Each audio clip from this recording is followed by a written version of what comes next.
آپ کو میں اب بتاتا ہوں زاریوں کی عادت. ہمارے اہل حدیث کی زاریت جو ہے اس کی مثال ذرا مجھ سے بھی آپ لے لیں.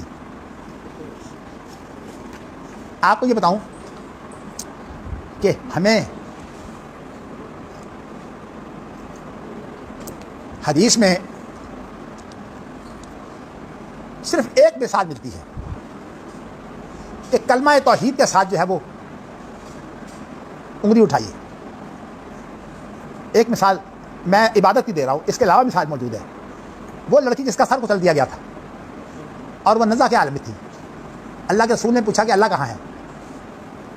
نہیں, وہ ایک اور کے بارے میں, وہ ایک اور لوڈی کے بارے میں ہے, لوڈی کے بارے میں. اچھا, اس سے پوچھا کہ اللہ کہاں ہے؟ اس نے انگلی یوں کر دی. یہ کیا ہے؟ یہ توحید کی طرف اشارہ ہے. اہل حدیثوں سے تقلید تو گئی اور ظاہریت اتنی آئی کہ اب ان کی سمجھ مت جو ہے وہ ماری گئی. اور میں سمجھتا ہوں کہ اصل میں یہ اہل حدیث جو ہے نا, یہ اصل میں بالکل وہی مثال ہے کہ جو سمجھدار علماء ہیں وہ جاتے رہیں گے اور اس کے بعد جو ہے وہ کم علم والے لوگ ان کی جگہ پر بیٹھیں گے اور پھر وہ خود بھی گمراہ ہوں گے, لوگوں کو بھی گمراہ کریں گے. عام طور پر آج کے مفتی جو ہیں وہ اکثر ایسے ہیں. باقی اللہ تعالیٰ نے حجت تو قائم کرنی ہے, ختم تو کوئی بھی نہیں ہوتا, اس لیے اللہ من شاء اللہ اللہ ماشاء اللہ تو کوئی نہ کوئی رہے گا کہ حجت قائم کرے گا. میں آپ کو اب یہ مسئلہ جو اہل حدیثوں نے لیا تو اصل میں شیخ البانی سے, حالانکہ شیخ البانی دونوں چیزوں کے قائل ہیں. وہ انگلی اٹھانے کے بھی قائل ہیں اور اٹھا کر ہلانے کے بھی قائل ہیں. اصل میں بات یہ ہے کہ اللہ تعالیٰ جب کسی شخص کو کوئی بہت بڑی خوبی دیتے ہیں نا, اس کے ساتھ ہی ایک کمزوری آ جاتی ہے. شیخ البانی اتنی بڑی خوبی کے حامل ہیں کہ آپ اس دور میں ان جیسی یادداشت کا حامل, اچھا کسی استاد کے شاگرد نہیں ہیں, کتابوں سے سیکھا سب کچھ, اسی لیے وہ کسی کو سند نہیں دیتے تھے. میں نے بھی سند مانگی تو جو ان کا شاگرد بیٹھا ہوا تھا وہ بیچارے بیمار تھے. شاگرد کہنے لگا کہ یہ سند دیتے نہیں. اس کی وجہ یہ ہے کہ شیخ البانی کو استاد ہے ہی نہیں. ہاں, تو سند میں تو یہ ہوتا ہے کہ فلاں کے ساتھ میرا تعلق ہے. میں بتانا آپ کو یہ چاہتا ہوں کہ شیخ البانی نے ایک غلطی کھائی ہے. وہ غلطی یہ کھائی ہے کہ لفظ آ گیا ایک حدیث میں جو ہر کو کہ اللہ کے رسول جو ہے وہ جب انگلی اٹھاتے تھے نا تو اس کو حرکت دیتے تھے. جو ہر کو بھی ہے, دا بہا بھی ہے. اچھا, بعض روایات میں یہ الفاظ ہیں اور بعض روایات میں یعنی صحابہ کے اندر اختلاف ہے. عبداللہ بن زبیر کی حدیث میں یہ ہے کہ آپ نے ایک دفعہ اٹھائی ہے, پھر حرکت نہیں دی. اور ایک صحابی کہتا ہے کہ نہیں, حرکت دی. میں اصل میں آپ کو یہ بتانا چاہتا ہوں, یخرج الناس من قبل المشرق, یہاں ناس سے مراد جو ہے وہ ایک ہی دفعہ کا واقعہ نا. ہمارے علماء گرامر ظاہریوں کو نہ گرامر کی ضرورت ہوتی ہے, ان کی نظر بس جس طرف چلے جائے حدیث کے الفاظ ایسے آ گئے ہیں, انہوں نے اس بات کو پکڑ لیا ہے. حالانکہ شیخ البانی دونوں چیزوں کے قائل ہیں. انہوں نے کہا اس سے جواب دے کرتا ہے شیخ البانی کی غلطی, اس لیے کہ جو ایک بہت بڑا مارکا تھا کہ اشہد اللہ, دیکھیے اشہد اللہ الہ الا اللہ, عبادت کے اندر تو ایک ہی ہے. ویسے تو چونکہ اصول فقہ کے اندر جب یہ اس طرح کے کام ہوتے ہیں تو ان کی مثالیں جب تک نہ ملے اس وقت تک وجہ بھی واضح نہیں ہوتی. لیکن حدیثیں اتنی موجود ہیں کہ اس کی وجہ حدیثوں میں موجود ہے کہ یہ اصل میں توحید کی طرف اشارہ ہے. جب توحید کی طرف اشارہ ہے تو سوال یہ کہ تحیات کے اندر توحید کا کلمہ ہے کون سا؟ میں آپ سے پوچھنا چاہتا ہوں, واشہد ان محمدًا عبدہ ورسولہ, یہ کلمہ توحید ہے؟ ہاں بھی ہے کلمہ توحید.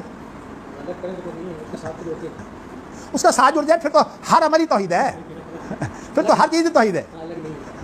لیکن وہ توحید جو جسے بطاقت الجنہ کہتے ہیں, وہ اشہد اللہ الہ بھی نہیں ہے, وہ صرف اللہ ہے. اسی لیے اس میں عظم ہے. وہ میں بتانا ہی چاہتا ہوں کہ اللہ تعالیٰ کا جو ہے وہ حسر کے ساتھ اقرار کرنا یا دعا کرنا اور یا شہادت دینی, یہ چیز جو ہے یہ پوری تشہد کے اندر ایک ہی دفعہ ہے. اور وہ کس پر ہے؟ اشہد اللہ الہ الا اللہ, الا اللہ کے بعد گرا دو. واشہد ان محمدً پر اگر آپ باقی رکھیں گے تو اس کا معنی یہ ہے کہ محمد بھی ایک ہی ہے, ایک ہی رسول ہے اور ایک ہی بندہ ہے. حالانکہ یہ بات غلط ہے. مگر چونکہ ظاہریوں کو یہ بات سمجھ نہیں آتی. اب غلطی کہاں سے لگ گئی ہے؟ اور جی بعض روایات میں کانا یحرکھا ہے. بھائی کانا یحرکھا جو ہے یہ بار بار کے لیے نص نہیں ہے, یہ ظاہر ہے. ظاہری چونکہ ظاہر کے قائل ہیں, اس لیے حدیثوں میں بہت دفعہ آتا ہے کانا یا فلو مراد سے ایک دفعہ ہوتا ہے. اسی لیے اصول فقہ میں ایک اصول ہے کہ فعل کا تکرار جو ہے اس کے لیے الگ دلیل چاہیے. لیکن یہ ظاہریوں کو بات اس لیے سمجھ آتی کہ اصول تو انہوں نے پڑھنا ہی نہیں ہوتا. انہوں نے اگر اصول پڑھنا تو وہ اس فلسفی ابن اعظم کا پڑھنا ہے جس کے تمام اصول منطق فلسفہ پر مبنی ہیں لیکن حکمت کا قائل نہیں ہے. حالانکہ مرارۃ الحکمت جو ہے اس کے اندر پہلی بنیادی منطق فلسفہ ہے.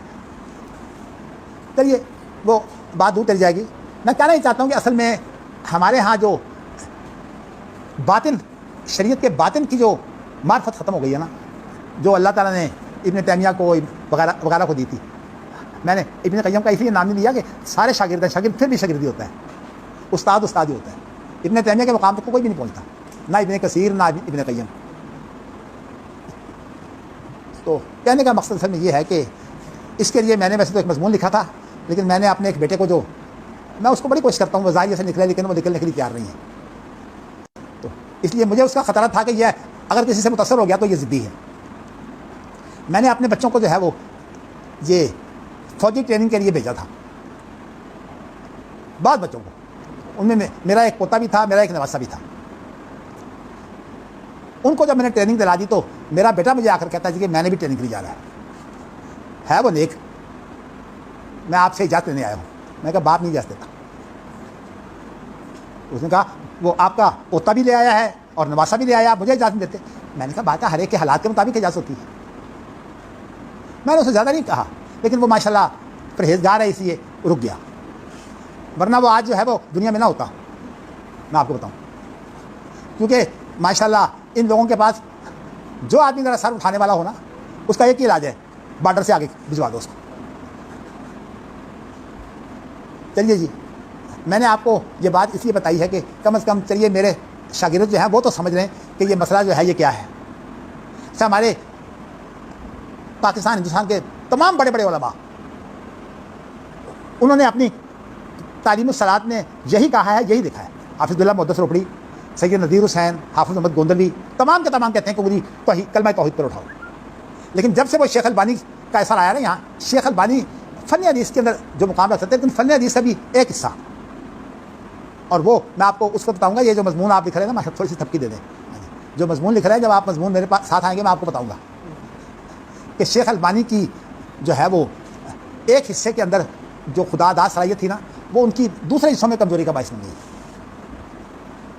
اسی لیے ہمارے یہاں کہتے ہیں کہ شیخ ابن باز بیچارے نابینا تھے. اگر فتویٰ لینا ہے تو شیخ ابن باز سے لو, اور اگر حدیث کی تحقیق سیکھنی ہے تو شیخ البانی سے سیکھو. کیا فرق ہے؟ شیخ البانی کو اللہ نے آنکھیں بھی دی ہوئی تھی, یادداشت بھی بڑی اچھی تھی, لیکن شیخ ابن باز سے اللہ نے آنکھیں دے دیں.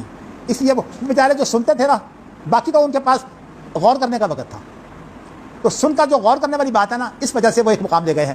اس لیے کہ فتویٰ جو ہے وہ سن کر اس کو لاگو کرنے کی بات ہوتی ہے, اور وہ غور و فکر کا محتاج ہوتا ہے. اس لیے جو شیخ ابن باز کا مقام ہے نا فتوے میں, وہ شیخ البانی کا نہیں ہے.